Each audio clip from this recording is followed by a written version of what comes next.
as I was mentioning, Copart is a very successful company, and during our long tenure, we have pretty much saturated the domestic market, the U.S. market, and a lot of our future growth plans are in the international markets. And from a business perspective, the plan is over the next 2 years, we want to be opening up in a new country every 6 months on an average. And as you can imagine, that puts a lot of load on the IT organization to be more agile and cost efficient. And this is where we're really leveraging the cloud to build out the platforms for these countries as we launch there, see how the business model works, and then based on that, make some long-term decisions. So when you go into a new territory, you have to be pretty specific in terms of the business and application logic that you apply to that territory because of its idiosyncrasies? Or is it more compliance? Yes, it is. It's actually, I'll give you a long answer. Yeah. So one of the reasons Copart is so successful is because of the process that we have developed over the last 30 years. So our go-to-market strategy is to take that process to other markets, but at the same time adapt it to those the specifics of that market, whether it's legislative or the social needs, or in some cases technology needs.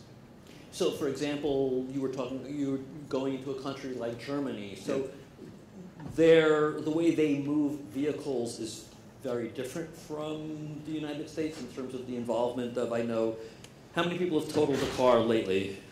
Anybody? I think you totaled one lately, yeah. So when we total a car, right, it goes to the insurance company, and then you guys basically take care of clearing it off the insurance company's inventory. Yeah. But in Germany, it's the business logic is a little different. Yeah, in Germany, unlike in the US, where once the car is totaled, the insurance company actually owns that asset. Whereas in Germany, the insurance company just tries to negotiate with the owner of the asset, which is full out. And we're going there and trying to change the business model. But I think in Germany, our specific challenge has been more legislative. As most of you know, Europe has stringent data privacy requirements than the US. And within European Union, Germany has the most stringent requirements. And then on top of that, our challenge is that we deal with the insurance companies, which have even more stringent requirements. A quick example is, one of the requirements for the insurance companies have something called a code of conduct, and they're saying, you need to store all of your data in European Union. Great, that's simple. Let's go sign up for Amazon Web Services in Ireland and spin up the servers. No, you can't do that. Why can't we do that? Well, we actually have to go and physically be able to inspect the servers that your data is residing on. And you can obviously imagine when we send the request to Amazon what the answer was. Yeah. So we had to, we ended up building up our own private cloud. Yeah. So in short, every region has its own challenges. And the cloud also maps this ability to go into different territories because it gives you the ability to kind of start with a little less than you may ultimately need for the size of the market. Yeah. Again, I think it's provided us two advantages. One is the speed to market.